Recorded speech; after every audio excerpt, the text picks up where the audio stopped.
Good evening all. A few days ago, we were not expecting to be here before you this evening to talk about a further extension of the full 24-hour-a-day lockdown. As you know, we had hoped that we would have seen shops opening and a number of essential businesses reopening tomorrow, and a slow but gradual relaxation of the curfew rules. Unfortunately, that will not be now the case. As the Premier indicated in his statement last night, and as he just outlined now, the lockdown will be extended for a further 7 days until 6 a.m. in the morning on Sunday, the 26th of April. You are all aware of the tragic death of one of our community on Friday. We have also now had confirmation that another of those who were in close contact with the deceased has also now tested positive, as confirmed by CARFA this morning.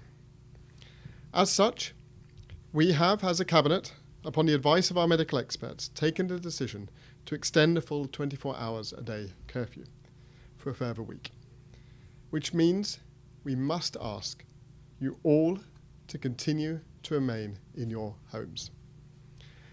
I recognise this is a frustration for all and creates a large degree of uncertainty and concern, particularly those who worry about where and how they might be able to access and pay for vital supplies. I want to reassure you that all people will have access to basic essentials during this time.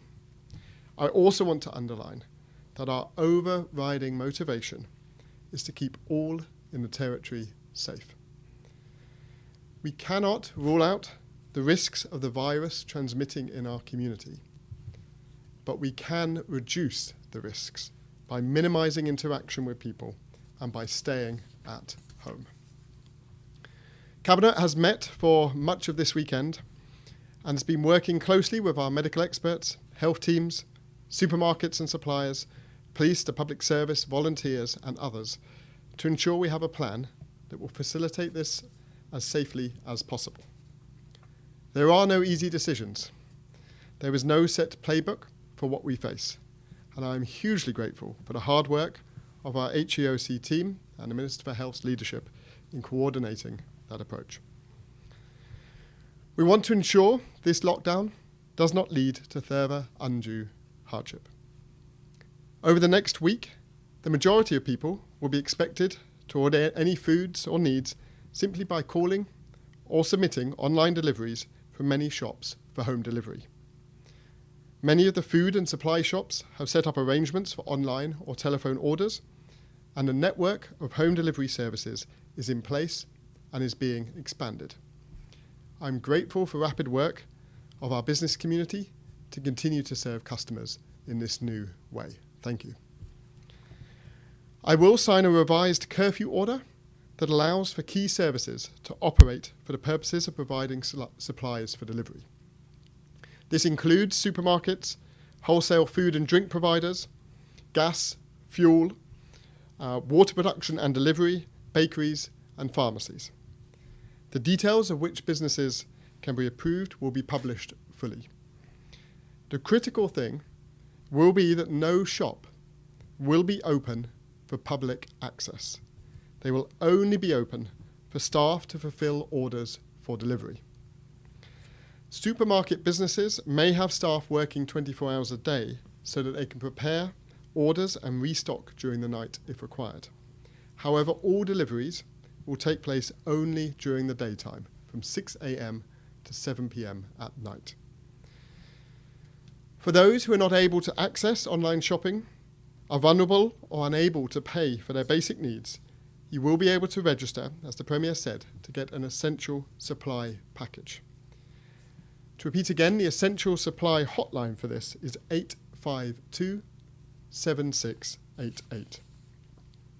As the Premier said, food or essential supply packages will be provided directly and funded by the government.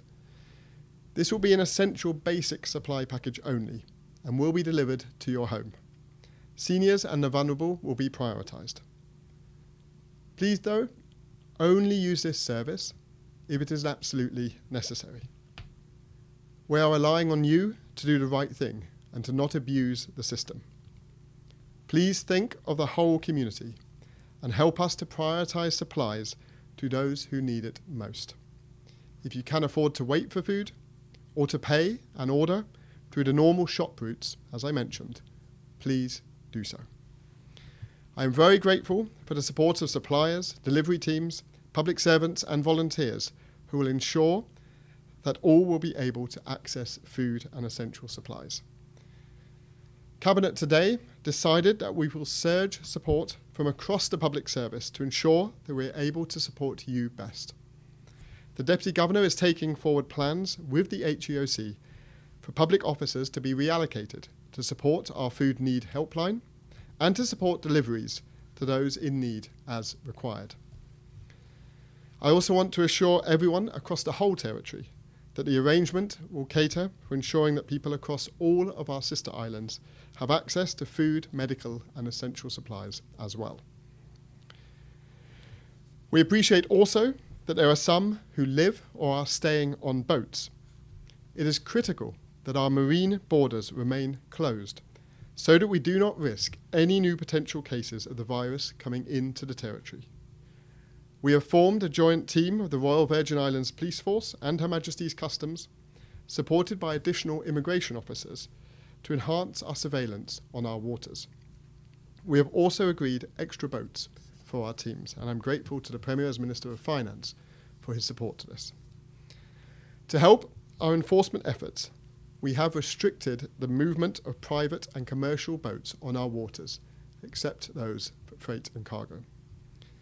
However, we'll ensure that those boats with people on them in our waters can get approval to move to access essential supplies, and arrangements are being taken forward with our police marine unit.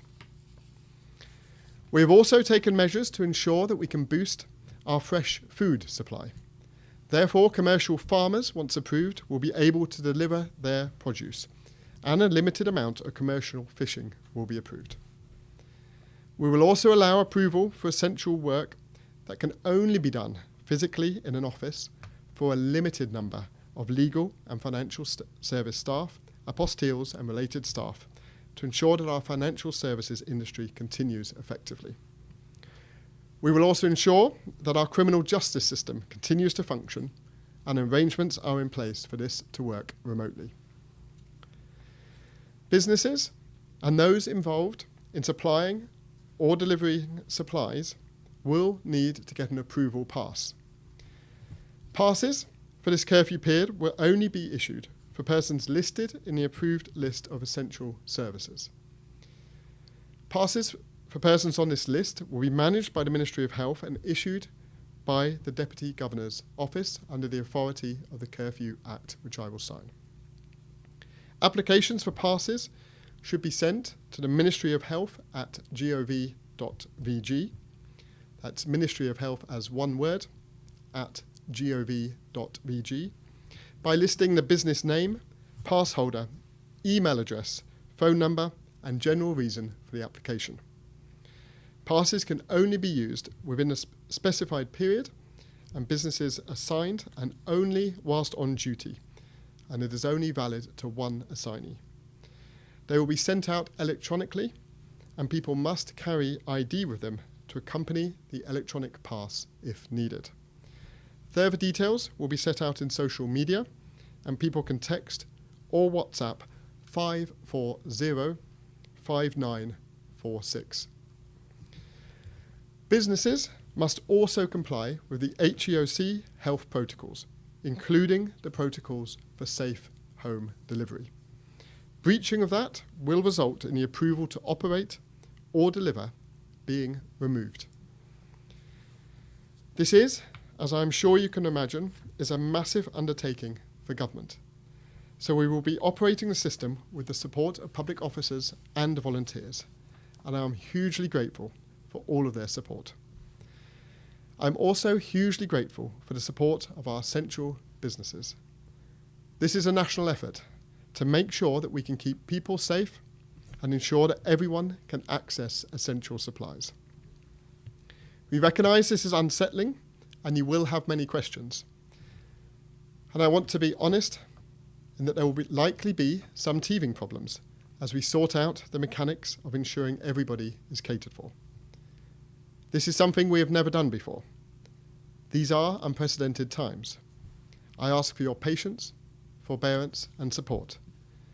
Please know, though, that we will ensure everyone gets access to supplies. I also want you to look out for one another, support each other, virtually or on the phone, to stay positive during this period. Support each other to stay calm. Support each other to identify who may be vulnerable or having difficulty getting supplies in the community and if they need help. And support each other to stay strong as one strong collective community. I said yesterday, but I repeat again, this virus does not discriminate or target any one section of our community, and no one should do likewise. There is no stigma attached to the virus. We will get through these times as one community, and I believe we will emerge stronger as one community. We also want to encourage those who may be experiencing COVID-19 symptoms to ensure that they contact the hotline. As the Premier said, but I will repeat again, it's important. It is 852-7650. It's important that we can identify who needs to be tested, track primary contacts, and then reduce the risk of any further infection within the territory. The extension of the lockdown buys our health teams critical time to trace, isolate, and assess the virus. We need your help to stay at home, but also to ring the hotline should you experience any symptoms. I thank all our health teams, public servants, our business community, services and volunteers for their work. The best of the British Virgin Islands is shining through as we get through difficult times by working together, staying resilient, and by finding solutions to the challenges. Finally, I want to thank you all for your continued patience, understanding and cooperation in these unprecedented times. The best thing you can do to keep yourself and our territory safe is to stay home. Please stay home and stay healthy.